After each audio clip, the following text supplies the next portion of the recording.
सभापती महोदय, मुंबई महानगरपालिकेमध्ये प्रशासक आहे सध्या आणि हे प्रशासक आता बेलगाम झालेले आहेत. त्यांना कुठले नियम कायदे काही ते मानण्याच्या मनस्थितीत नाहीयेत. त्यांना असं वाटतं की हम करे सो कायदा तिथे लागू झालेला आहे. मुंबई महानगरपालिकेत सहाय्यक आयुक्तांची पदं त्यांची भरती होती आणि सहाय्यक आयुक्तांच्या पदांची भरती ही एमपीएससीच्या माध्यमातून केली जाते आणि एमपीएससीने मुलाखती घेतलेल्या आहेत, परंतु एमपीएससी कडनं यादी आलेली नाही आणि एमपीएससी कडनं यादी आली नाही म्हणून एक मुंबई महानगरपालिकेने जाहिरात काढली आणि त्या जाहिरातीमध्ये तात्पुरती सहाय्यक आयुक्तांची पदं भरण्यासाठीची ती जाहिरात होती. या जाहिरातीमध्ये निकष काय होते की जो कार्यकारी अभियंता आहे या कार्यकारी अभियंत्याने किमान 3 वर्षाचा कालावधी पूर्ण केला पाहिजे, ही त्याची जाहिरातीची अट होती. परंतु जे अधिकारी आपण घेतले हे अधिकाऱ्यांचं सेटिंग बघा कसं आहे ते. ह्या अधिकारी होते कोण? हे सहाय्यक अभियंते होते. सहाय्यक अभियंत्यांना प्रमोशन दिलं कार्यकारी अभियंता म्हणून आणि कार्यकारी अभियंता झाला आणि म्हणून लगेच त्याला सहाय्यक आयुक्त पदाचा चार्ज दिला. 3 वर्षाची आपली जाहिरात आहे. 3 वर्षाचा निकष पूर्ण केला पाहिजे. किमान 100 लोक तिकडे असे आहेत की ज्यांनी 3 वर्षाचा कालावधी पूर्ण केलेला आहे. परंतु हे 3 लोक लाडके कोण आहेत तुमचे? का ते तुमचे जावई आहेत, तुमचे नातेवाईक आहेत का? त्यांनी काही मोठी धनलक्ष्मी तुम्हाला दाखवली आहे की ह्या 3च लोकांना फक्त सहाय्य अभियंतापासून कार्यकारी अभियंतापासून त्यांना ताबडतोब सहाय्यक आयुक्त पदासाठी ही नेमणूक तात्पुरती आहे. पण तात्पुरती करताना देखील सगळे निकष डावलले गेलेले आहेत. या तिघांची नावं जी आहेत, या तिघांची नावं आहेत जयदीप मोरे,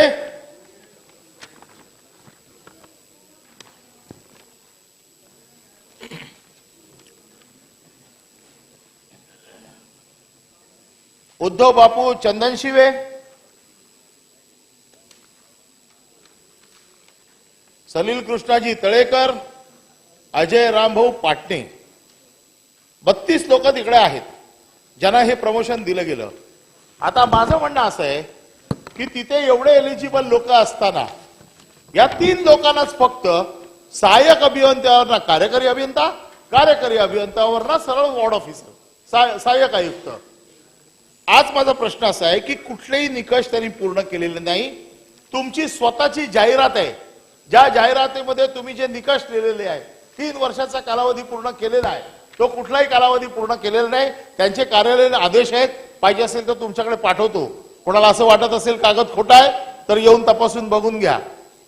म्हणजे बऱ्याच जणांना असं वाटतं ना की खोटे कागद दाखवतो आम्ही. कोण आहे? नाही कोण नाही. आणि कागद द्यायला अच्छा अच्छा ठीक आहे, हरकत नाही. मग माझा साधा प्रश्न आहे की ह्या ज्या लोकांना 3 लोकांना चुकीची प्रमोशन्स दिलेली आहेत, तात्पुरती असतील पण चुकीची प्रमोशन्स दिलेली आहेत, त्यांना पुन्हा त्यांच्या मूळ पदावरती नेणार का? आणि ज्यांनी ही चुकीची प्रमोशन दिली त्याच्यावरती आपण काय कारवाई करणार? माननीय मंत्री महोदय. सभापती महोदय, सन्मान्य ज्येष्ठ सदस्य आदरणीय अनिल परब साहेबांनी सहाय्यक आयुक्ताच्या पदासंदर्भात या ठिकाणी मुद्दा मांडलेला आहे. सभापती महोदय, मुंबई महानगरपालिकेमध्ये एकूण 37 सहाय्यक आयुक्तांची पदं आहेत आणि भरलेली 17 आहेत. 20 रिक्त आहेत आणि सन्मान्य सदस्यांनी सांगितलेली ही देखील माहिती खरी आहे की एमपीएससी कडनं सगळ्या फॉर्मॅलिटी पूर्ण झाल्यात, परंतु शिफारस पत्र न आल्यामुळं त्या नियुक्त्या झालेल्या नाहीत. आपल्या 26 वॉर्डपैकी 14 ठिकाणी सहाय्यक आयुक्त हे नियमित आहेत आणि 12 ठिकाणी चार्ज दिला गेलेला आहे. 12 ठिकाणी हा चार्ज देत असताना 2 सहाय्यक आयुक्तांनाच दिलेला आहे आणि 10 आपण सांगितल्याप्रमाणे एक्झिक्युटिव्ह इंजिनिअरांकडे हा चार्ज दिला आहे.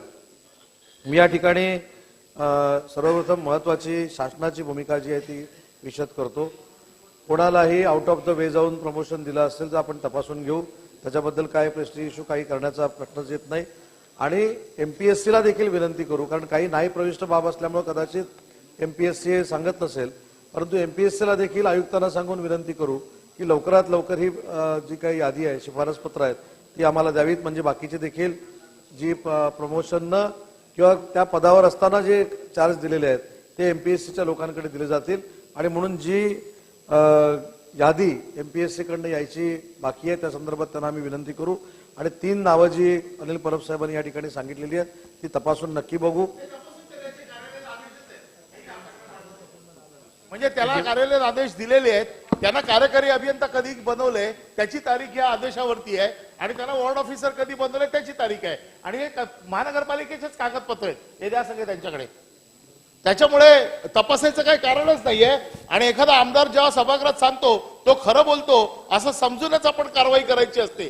त्याच्यामुळे मी या सभागृहामध्ये गेले इतके वर्ष खोटं सांगायचं कारण नाही. कागद आपल्याकडे पाठवलेले आहेत, तपासून आपण घ्या, त्यांच्याकडे पाठवा आणि आताच त्यांना परत त्यांच्या मूळ पदावर पाठवा ना. तपासणार काय? मी तुम्हाला कार्यालयीन आदेश देतोय आणि मी लक्षवेधी कशासाठी लावली आहे? उत्तर घ्या ना, उत्तर घ्या. सन्मान्य सभापती महोदय,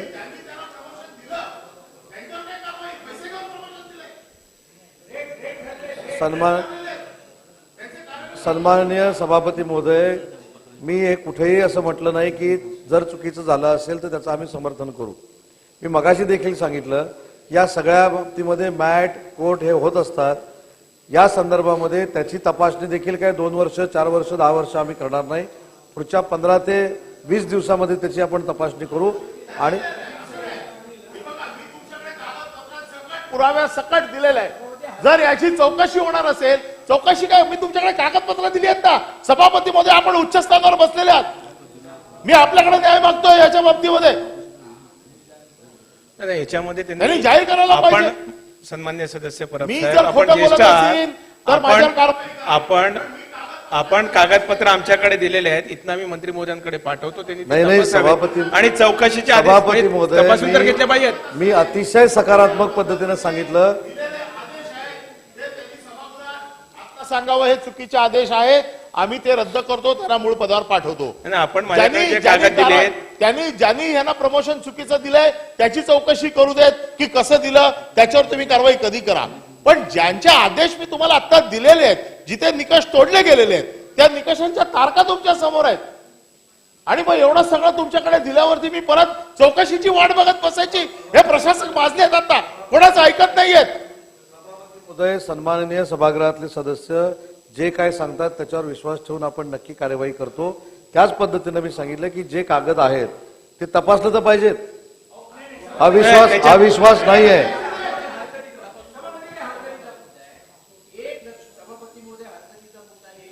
आपणच सन्मान्य मंत्री महोदय सांगतायत की सन्मान्य सदस्य जे म्हणतात हे आम्ही सत्य हे ग्राह्य धरून घेऊ, तर तुम्ही चौकशी करायला परत तपासायची काय गरज आहे? आम्ही मंत्री राहिलोय, साहेब पण मंत्री राहिले, आपणही आहात. ब्रीफिंग करत असताना या गोष्टीची लक्षवेधी स्पेसिफिक दिलेली आहे, असं नाही का नाही बा याच्यातली तुम्ही चौकशी करा. तर या सर्व मुद्दे येणं अपेक्षित होतं आणि ही लक्षवेधीमध्ये ज्यावेळी आपण दिल्यानंतर देखील जर सभापती महोदय अशा प्रकारे जर सन्मान्य मंत्री महोदय जर करत असतील, तुम्ही निर्णय घ्या ना आणि त्यातून जर तुम्हाला वाटलं काही निर्णय अयोग्य तुम्ही परत करू शकता. सन्मान्य सदस्याने हे खरं आहे, सन्मान्य सदस्याने हे आता सांगितलं हे खरं आहे असं आपण म्हटलं, हे ग्राह्य धरून आपण आजच्याच निर्णय घेणार आहात का? सन्मान्य सदस्य सचिन भाऊ असं म्हणाले की तुम्ही पहिली कारवाई करा आणि अयोग्य असेल तर परत करा. हे असं उलट करण्यापेक्षा जे आहे ते आपण तपासू आणि तपासल्यानंतर ते जर अयोग्य असेल तर त्यांच्यावर कारवाई करू. त्यांनी आता उचित कारवाई करण्याच्या संदर्भात सांगितलं, चौकशी करून त्याच्यामुळे याची माहिती तर घेतली पाहिजे साहेब, माहिती तर घेतली पाहिजे. सन्मान्य सदस्य साहेब,